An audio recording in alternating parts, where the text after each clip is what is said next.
Welcome, it's a great day to be a miner because we got some new hardware, baby. We're going to open this thing up, unbox it, talk about the specs, the features, and we're going to get it mining. But first, let's spin that intro.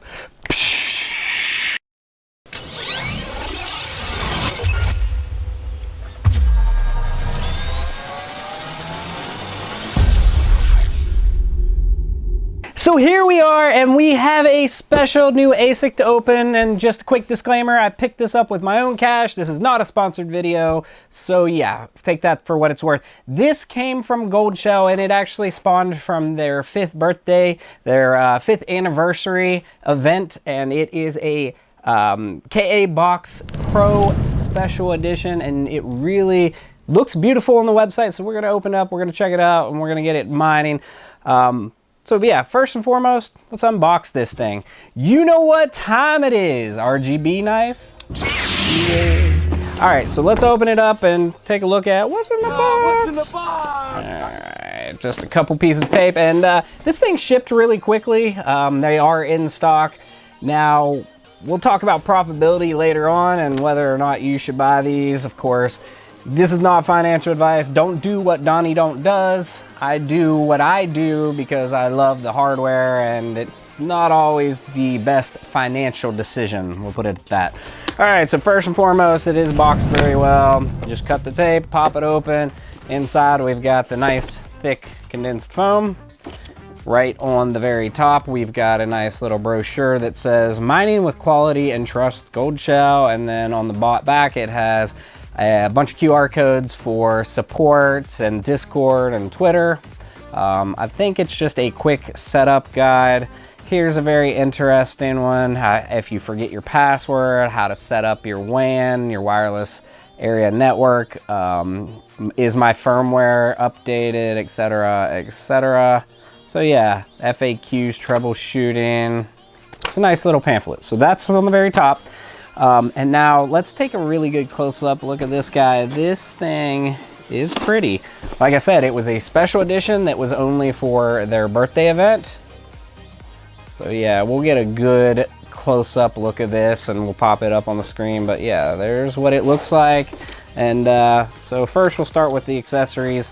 We've got some pigtails over here, 6-pin to dual 6-pin, 6-pin to dual 6-pin, and another 6-pin to dual 6-pin. These are for if you're using an ATX power supply, because this does use quite a bit of power compared to some of the other small box miners. And then a really itty bitty cute little Wi-Fi antenna, because yeah, this runs dual mode. This thing does do dual mode. Does Wi-Fi or direct plug Ethernet connection. So yeah, there are the accessories. Let's take out the main attraction. It's a lot easier to get these out than it is for an IceRiver. The IceRiver, man, it's like a wrestling match. Okay, so right off the bat, on the back, it has a little caution, and it's taped on the back, a warning, and it says if you're using a fully modular power supply, ensure that both power supply cables are securely plugged into your device. And it says both, but it's meaning all three, because this one has 3. It's just basically telling you to make sure that your 6 pins are seated until they click and they're all the way in. And then it's saying if you use a non-modular power supply, if you're using an ATX, to use the pigtails, the 2-to-1, to get that additional power and safety so you don't melt any of the cables. Using 6-pin cables and a server power supply, you can actually put more power tolerance in there and you won't heat them up as long as they're good quality cables. Speaking of good quality cables, these are what I picked up to go with this, and these are from the Veteran Miners GPU cables. You could get them from either site. These are a specially wrapped, really nice heavy gauged cable. They have the Veteran Miner TVM and the GPU cables logo right on them embossed, and they're really heavy duty, really nice cables. And since we're going to run a 1200 watt server power supply, this is a platinum one, actually a platinum HP. So we're gonna run those together with the cables. So yeah, there's your little segue, your little, not sponsored, but we love our cables. So then let's pop this sticker off here, this warning. Get rid of that, we don't need that anymore. We don't need the manual anymore. And so we'll take a quick visual inspection of this thing. So first and foremost, on the back, you just have a little screw part for your antenna, for that little cute antenna that's included. Then on the front, you've got your dual pass-through fans. They pull in and exhaust out the back. You've got 3 6-pin cable connections, and then you have your Ethernet port and your system power lights and an IP button to find your IP. We don't actually use that method to find IP, but it is handy and some really like it. So there's a quick button to do the IP scan. So yeah, now let's talk about the specs on this thing. We'll talk about the specs, the costs, and then we'll get the setup, and then we'll talk about whether or not you should buy it. So this is the KA Box Pro. It is from Goldshell. We paid $480 USD. Actually, we paid it with Bitcoin. We use BTC. No additional shipping cost on top of that, and it did come very quick. No additional duties here in the US for a order under $700 or under $800. I believe there's no duties. Don't quote me on that, but I'm pretty sure it's $800 duty free, and this was $480. So yeah, came pretty quick.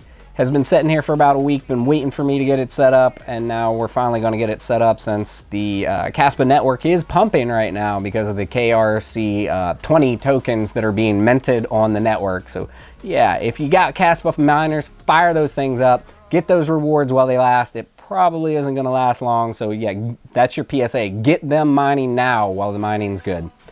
There you go. This thing is it runs on dual mode. That means you can run it on wireless network off of your Wi-Fi. You can run it off of your LAN connection, your local area. You plug it directly in with your Ethernet. So that's the 2 different methods you could mine off of. The high normal power hash rate mode is 1.6 terahashes, and that runs on 600 watts. Of course, there's always a plus or minus 5 to 10% on any ASIC miner because not all silicon is created equal. You could cut many chips from the same wafer and they won't necessarily perform the same. So that's important to know. There's always a little bit of variance. You could get some gold silicon and it's going to perform way better, and you could get some dud that's going to be on the lower scale and you're going to get like 1.55 terahash or something like that. So we'll check and see how we get later. But yeah, so there's your specs. The features are, of course, this beautiful custom logo that they put on here. It's really cool. It says community is everything, Goldshell, and it has the Kaspa logo and a bunch of cool Goldshell / Kaspa things working all together. So yeah, let's put a close-up of that up on the screen, and it's pretty. It's on both sides, dual-sided. That way, wherever your orientation is, you can proudly display that. And yeah, they don't sell. I don't know if they still sell these, actually. I don't know if they only put these out for the birthday and now they went back to just the KA Box Pro.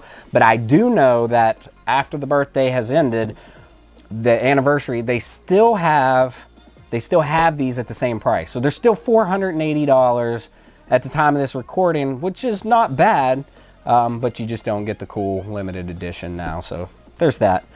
So yeah, I think that goes over the specs, the features, what it is, and what it mines on the Kaspa network. It's a KHeavyHash, so it's not just Kaspa. You could mine Cedra Coin, Bugna, or any other that come up on KHeavyHash. So that's important to know.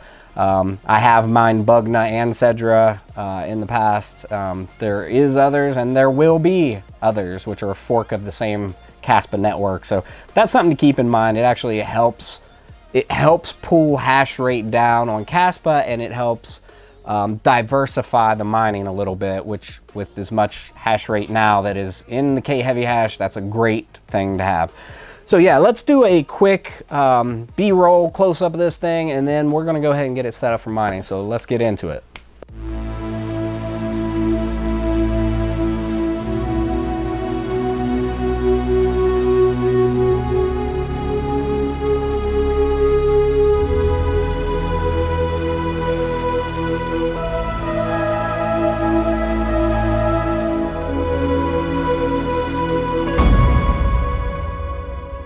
Setup. All right, physical setup on this thing is really easy peasy. We're using a HP 1200 watt platinum server power supply with just a generic breakout board on there. We're using these beautiful 6-pin to 6-pin The Veteran Miner heavy duty cables.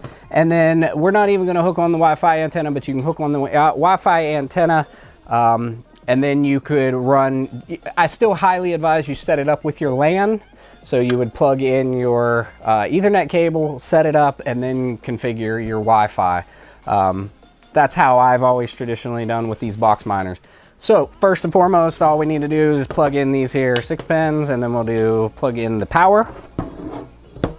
And we're gonna plug them in right to there. 1,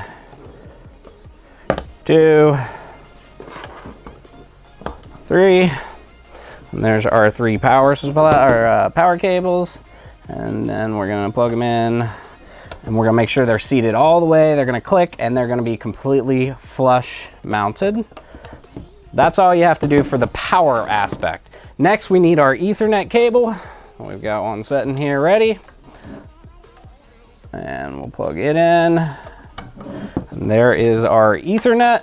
And the only other thing that we need to do is to run a power cable into this guy, which we already had ready. We have it plugged into our wall meter so that we can get accurate power display. Plug that guy in, the fan in here is kicking on, and then we're just gonna hit the little switch, the toggle, and that will fire this guy up. Now what it should do, it's starting with a red light, it'll blink, it'll go through the cycle. The fans are gonna spool up, and they'll spool up rather loudly right out the gate. They'll ramp, and then they'll bring back down. It's gonna connect to whatever the default pool and wallet address is from Goldshell.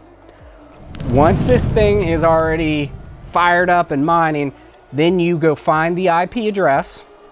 And you can do that a number of different ways. We're not going to go into that full tutorial because there's hundreds of tutorials on how to set up your Goldshell. See, it's getting louder and louder. But basically, you need to get your IP address, log into your IP address from a web browser on the same network, then log into this device. It'll pop up the web page for this if you're using the right IP, 192.168.whatever. That will log you into your device. The default password will be username admin. Password is 123456789. You're gonna log in with the default password. My advice is first things first, go change the password in the dashboard, in the GUI. Then after you change the dashboard, go change the pool and the miner. Personally, I always recommend for Kaspa, and also for lithium, I'm using Hero Miners. Hero Miners has done well for me. You do your own, but I've always had good luck with Hero Miners. Again, hashtag not sponsored for this video, but that's what we're using. And then once you get it all nice and set up, there you go. That literally is all it is to it. You can restart the miner, it'll fire up, it'll connect. See, this guy's already mining. There's a blue flashing light. I don't know if you can see it because of the cables. We'll turn it a little. There's a blue flashing light showing that we're up and mining, that we're working. If that's red, that means you're not connecting and you're not actually mining properly, and you need to you might have to reset, or you might have to go in and change the pool and the wallet address. Maybe your pool configuration, port configuration is not correct. So that is it in a nutshell. That is all that is required in a condensed, super condensed version on this guy, how to get it mining and whatnot. Now let's talk profitability. Right now, this thing is churning, like they're all churning. So this is doing 600 watts. That's a lot of power for a smaller home miner compared to, say, a IceRiver KSO Ultra. KSO Ultra, 100 watts it's 100 watts for 400 gigahash. So it would take 400 watts, whereas for the 1.6 terahash that this does, whereas this is using 600 watts. So this is gonna use more power. It puts out a significant amount of heat on the hash rate mode. That's something to keep in mind too. So this isn't as efficient as the KSO Ultra, but it is in one nice condensed package, and you're getting a lot more hash rate out of this one guy, and the price is about the same. This is actually slightly cheaper now. See, this guy's gonna power up, ramp up now. it just ramped up just to try to mess with my recording. But yeah, so profitability right now is up. It is valuable. It is making profits at this current time, but that's because the KRC20 token is up. Prior to that, it was basically mining at a break-even point. So I'm trading my electricity for Kaspa, straight up trading, but I'm also holding the Kaspa for boom. So I'm not going to sell at this current rate. So profitability is kind of what you make it. If you're selling as soon as you get it, you're returning whatever the current market price is for the Kaspa. If you're holding it and you're waiting and hoping that Kaspa goes up to a quarter and then you dump it at a quarter, then that's how much you've actually mined. And that's just something to keep in mind. So yeah, I think that about wraps it up for today. This guy's set up, it's mining. We'll make sure that it mines well on the dashboard. We'll keep an eye on it. We'll let you know profitability if it goes up, if it goes down. We'll keep an eye. We're pretty heavily invested in Kaspa Network now. So yeah, I think that about wraps it up for today. If you're new to mining or you need some help, make sure to join the Misfit Mining Discord. Always plenty of seasoned vets in there willing to help you out. And if you like the video, you know what to do. Smash that like button and subscribe for future content. Thanks for coming along and enjoy the ride.